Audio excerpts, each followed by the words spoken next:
নমস্কাৰ বন্ধু-বান্ধৱীসকল, পুনৰ স্বাগতম জনাইছোঁ আমাৰ এই ইউটিউব চেনেলটোলৈ।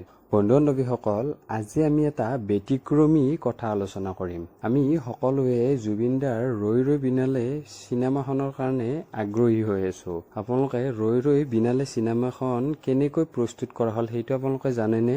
আমি শেষত সেইটো কথা আলোচনা কৰিম। ৰৈ ৰৈ বিনালে চিনেমাখন ক'ৰ পৰা উদ্ভাৱন হ'ল, এনেকৈ চিনেমাখনৰ সূত্ৰপাত হ'ল। লগতে আজিৰ এই ভিডিঅ'ত আমি বহুতো কথা আলোচনা কৰিম যে ৰৈ ৰৈ বিনালে ট্ৰেইলাৰটোৰ পৰা কি কি শিকালে। এইখন এখন অকল চিনেমাই নহ'ব, এইখন এটা লেচন হ'ব। সকলোবোৰ প্ৰশ্নৰ উত্তৰে দি গৈছে চিনেমাখনৰ মাধ্যমেৰে। আমি যিটো সকলোৱে সন্দেহ কৰিছিলোঁ সেই সকলোবিলাকৰ উত্তৰ আমি চিনেমাখনৰ যোগেদি পাম বুলি আশা কৰিলোঁ। আৰু সকলোৱে ট্ৰেইলাৰটো চাই বুজিব পাৰিছে যে এইখন কোনো সাধাৰণ চিনেমা নহ'ব। ইমান বাস্তৱৰ লগত কেনেকৈ কাল্পনিক চিনেমা এখন মিলি যাব পাৰে, সকলোৱে আচৰিত হৈছে। লগতে সকলো আৱেগিক হৈ গৈছে ট্ৰেইলাৰটো চাই। এতিয়া আমি আলোচনা কৰিম যে ৰৈ ৰৈ বিনালে চিনেমাখনৰ ট্ৰেইলাৰটোৰ পৰা আমি কি কি শিকিব পাৰিম। নাম্বাৰ 1, সকলো যে বেপাৰী সেই কথাটো জুবিন দাই নিজেই চিনেমাৰ মাধ্যমেৰে কৈছে। সব প্ৰকাৰ সব বেপাৰী আৰু বৰ্তমান বিশেষ দুজন ব্যক্তিৰ কথা সোঁৱৰাই থৈ গ'ল বুলি আমি চিনেমাখনৰ মাধ্যমেৰে বুজিব পাৰিম। আৰু বেপাৰত যে কোনো ধৰণৰ মানৱতা নাথাকে সেইটো কথা চিনেমাৰ মাধ্যমেৰে আমাক বুজাই থৈ গ'ল। 2 নম্বৰতে সকলো আৰ্টিষ্টকে এটা কথা সোঁৱৰাই দি গ'ল যে জুবিন দাই আৰ্টিষ্টসকল সদায় ৰাইজৰ লগত থাকিব লাগে, কোনো ধৰণৰ দলীয় বা কোনো ব্যক্তিৰ অধীনত থাকিব নালাগে। আৰ্টিষ্টৰ এটাই পলিটিক্স, সদায় ৰাইজৰ লগত, ৰজাৰ লগত নহয়। আৰু 3 নম্বৰতে এতিয়া সকলো ঠাইতে দেখা গৈছে যে জুবিন দাক নতুনকৈ ধৰ্মীয়কৰণ দেখা গৈছে। কিয়নো বিভিন্ন ধৰণৰ আপোনালোকে ইণ্টাৰভিউবিলাকত দেখা পাই আছে যে জুবিন দাক নতুনকৈ ধৰ্মীয়কৰণ কৰি আছে। যিহেতু জুবিন দাৰ এটা মহাদেৱৰ টেটু আছিল। জুবিন দাই নিজে বিভিন্ন ইণ্টাৰভিউত কৈ গৈছে যে জুবিন দাই মহাদেৱ কেৰেক্টাৰটো ভাল পাইছিল।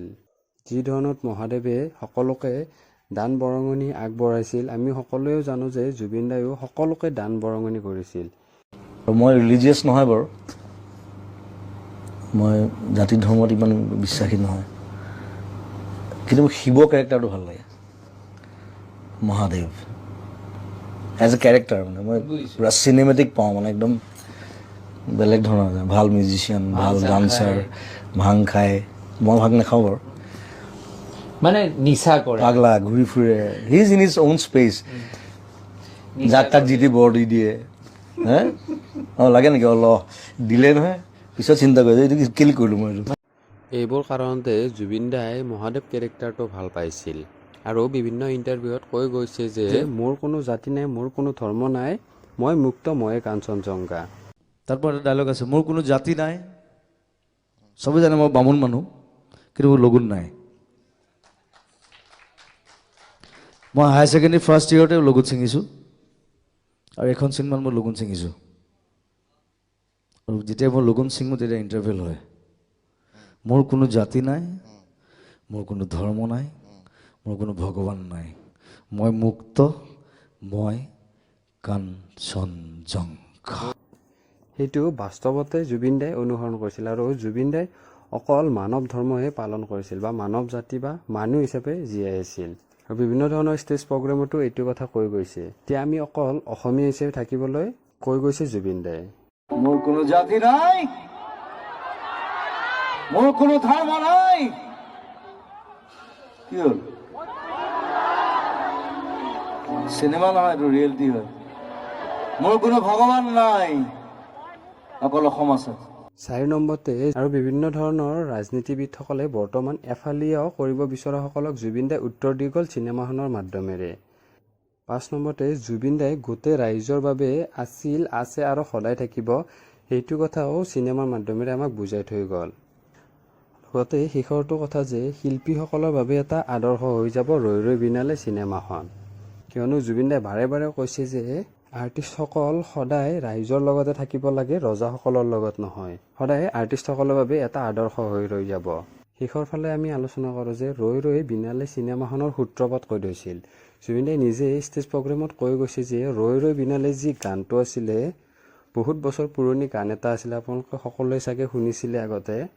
সেইটো গানৰ পৰাই এখন চিনেমাৰ সৃষ্টি কৰিলে আৰু এই চিনেমাখন বনাওঁতে প্ৰায় 15 বছৰ সময় লাগিছিল। আৰু জুবিন দাই এইটো কথা নিজে কৈ গৈছে যে এটা গানৰ পৰা এখন চিনেমা প্ৰস্তুত কৰোঁতে বহুত কষ্ট হয় আৰু প্ৰায় 15 বছৰ সময় লাগিছিল। দামটো আমাৰ চিনেমালৈ গুচি গ'লো। এটা গানক চিনেমা বনোৱাটো বহুত টান কাম আৰু এটা 15 বছৰৰ প্ৰচেষ্টা। 15 বছৰ আগতে মই ৰাজেশক কৈছিলোঁ যে মোৰ এনেকুৱা এটা ষ্টৰী আছে, খালি মই এটা ব্লাইণ্ড, এজন ব্লাইণ্ড ছিংগাৰ, তাৰ ষ্ট্ৰাগল, তাৰ লাইফ, তাৰ গান, আৰু মই ভাবোঁ যে এই গানটোৰ এতিয়া ভিডিঅ'টো আমি সামৰি মাৰিবলৈ ওলাইছোঁ। আপোনালোকে এতিয়া এটা কথাই বুজক যে বৰ্তমান অকল অসমীয়া হিচাপে আমি অসমত থাকিব লাগে, কোনো ধৰণৰ ইয়াত জাতিৰ ভেদাভেদ, ধৰ্মৰ ভেদাভেদ নালাগে। আৰু জুবিন দায়ো সেইটো কথাই কৈ গৈছিল। আমি জুবিন দাক এইটো আদৰ্শই অনুসৰণ কৰাটো আমি জুবিন দাৰ বাবে সন্মান জনোৱা বা শ্ৰদ্ধা জনোৱা এইটোৱে আচল হ'ব। বাকী আপোনালোকে সকলোৱে চিনেমাখন চাব বুলি আশা কৰিলোঁ। তেনেহ'লে আজিলৈ ভিডিঅ'টো ইমানখিনি আছিল। ধন্যবাদ। জয় অসম, জয় জুবিন দা।